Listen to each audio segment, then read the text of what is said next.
Good morning and welcome to another Seize the Day. I'm glad you guys are here this morning and trust that you're waking up feeling refreshed and ready to begin a new day. Today is pretty overcast here in New Hampshire, and we are experiencing a lot of rain, which is good for the things that are growing, but it's nice to see the sun come out once in a while. So we are. We're inside today, and hopefully, as the summer progresses, we'll find ourselves enjoying the outdoors a little more. Well, today is Tuesday, June 13th, and I'm glad that we have this opportunity to be together. We're in a study of the scriptures, and we find ourselves this week in a parable that Jesus gives regarding those 10 bridesmaids who are demonstrating on one hand, those who were prepared and those who were not for the coming of the bridegroom. And we saw that they were, as the bridegroom was delayed, it just put an emphasis on the preparation that was made. And so I started to talk a little bit about this parable in the sense of being ready and how do we deal with this period of waiting? Because Jesus is making this promise that he's going to come back. And yet we find ourselves, a few millennia later, waiting for all this to happen. And as is the case, as we saw in, for instance, a passage like 2 Peter in chapter 3, where Jesus reminds them that the Lord is not slow concerning his promise, as some understand slowness. But with the Lord, 1,000 years could be like a day, and a day like 1,000 years. In other words, his time schedule is not ours, and his ways are higher than our ways. And so it's not a cop-out to just reiterate what the scriptures are saying, and that is that God is absolutely in control of this plan of redemption. The early Jews, they had an understanding of Messiah, but when Jesus finally came, it revealed things in the scriptures that they had not taken full account of. And I think it's the same way in the days in which we're living. There's going to be a lot of things that are taking place that we would not have anticipated. But in hindsight, we look and we go, oh, yeah, there were signs all around. So Jesus is all about getting us ready for this day and calling us to a deeper level of faithfulness. And so this passage in Matthew 25, 1 through 13, has everything to do with those who were prepared, those 5 faith bridesmaids who had oil and were ready and prepared for the day of the arrival of this bridegroom, this great procession. And then there were 5 who were not. They didn't bring oil with them. They were totally unprepared for the responsibilities that they were to bear on that day. And the seriousness of this is brought in the light that what we're talking about is end times. Jesus says, this is what it's going to be like at the end of the days, right? So when he comes back again, he's using this parable, but in a way to speak to us emotively, right? Things that we can understand, this idea of a wedding, its procession, the traditions that go along with that. And so he's understanding that people had a role to play. They understood that this was all part of this festivity. It required preparation and a preparedness. And yet what we find is that there's 2 different classes here. But at the end of this parable, it turns very serious because each one is responsible for the oil that they were to bring. And consequently, because they were unprepared, they were locked out of that wedding feast. And it gets very serious at the end of this parable in Matthew 25, 1 through 13, when Jesus will say this. Jesus will speak to this issue and say that when look at verse 25, verse 10, it says, on their way, they were on their way to buy oil because they didn't have any. And then the bridegroom arrived. And those virgins who were ready went in with him to the wedding banquet, and the door was shut. Later, the others came. Sir, sir, they said, open the door for us. But he replied, I tell you the truth, I don't know you.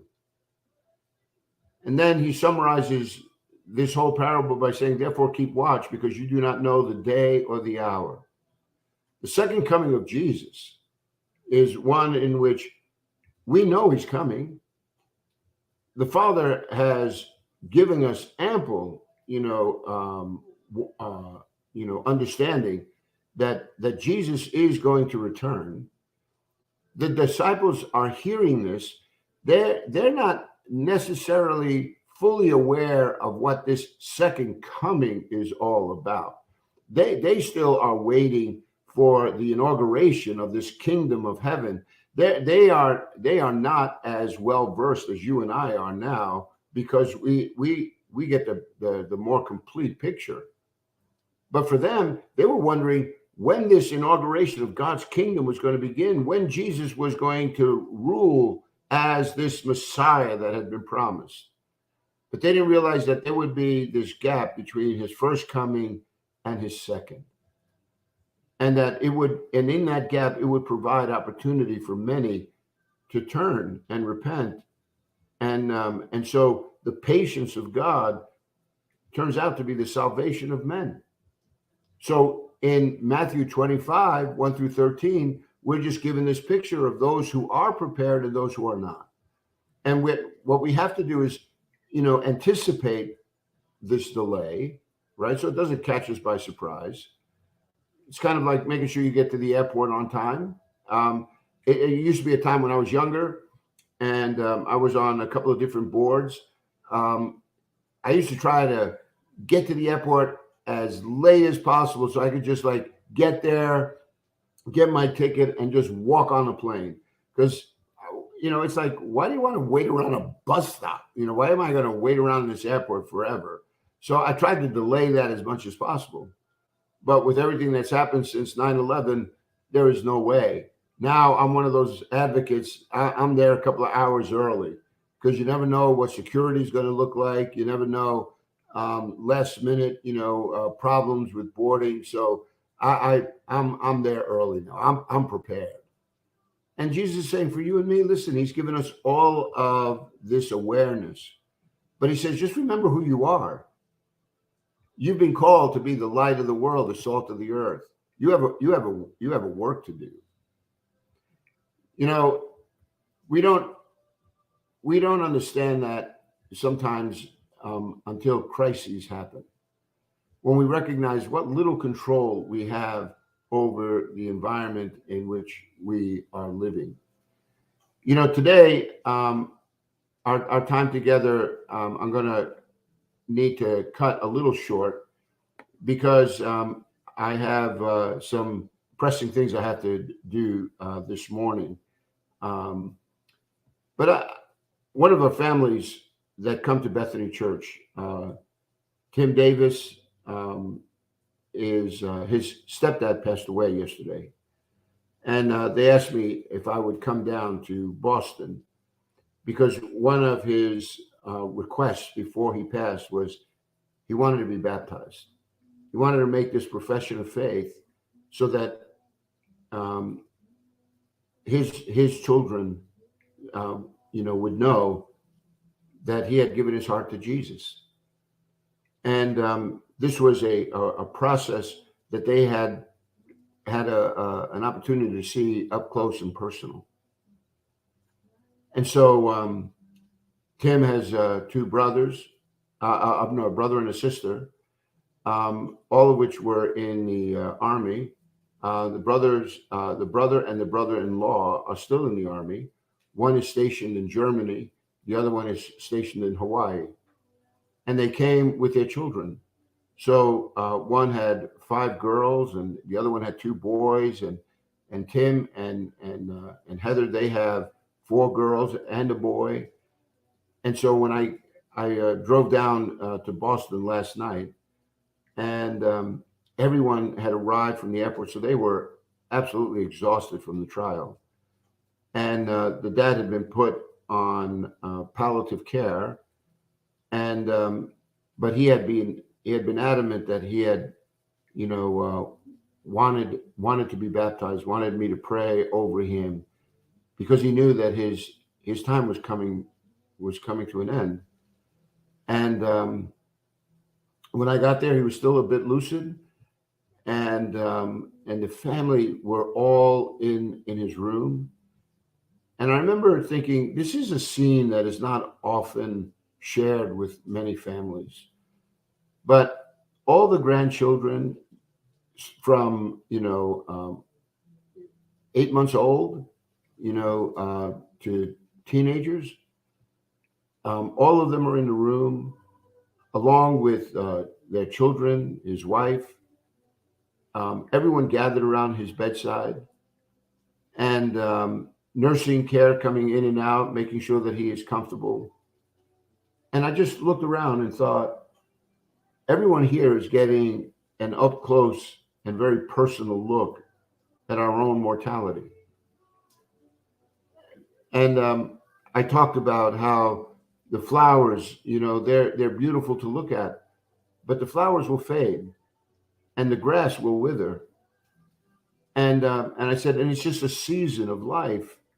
And I was consciously aware of all of these young kids that were sitting around that room, and I didn't want them to be afraid. And so I read to them from Psalm 23, and I said, I want you to listen to this psalm written by a king of Israel who began as a shepherd boy chasing sheep in the countryside. He said, the Lord is my shepherd, and I shall not be in want. He makes me to lie down in green pastures. He leads me beside still waters. He guides me in paths of righteousness for his name's sake. He restores my soul. Said, you see, David understood God to be the one who would provide for his needs, much as he as a shepherd had taken care of those little lambs. He's the one that brought them out to pasture. He's the one that made sure that the brook wasn't running so quickly that it would, frighten the sheep, who tend to be timid, right? The water moving too fastly, they would too quickly, they would refuse to pause to drink. But the shepherd would come and still the water. He would bring them to these green pastures so that they could lie down and find rest. He would lead them in paths, so that they would be protected and nurtured. All of this. And David now looks at that for his own life and says, this restores my soul. So God is providing for us all throughout our life. The text goes on, it says,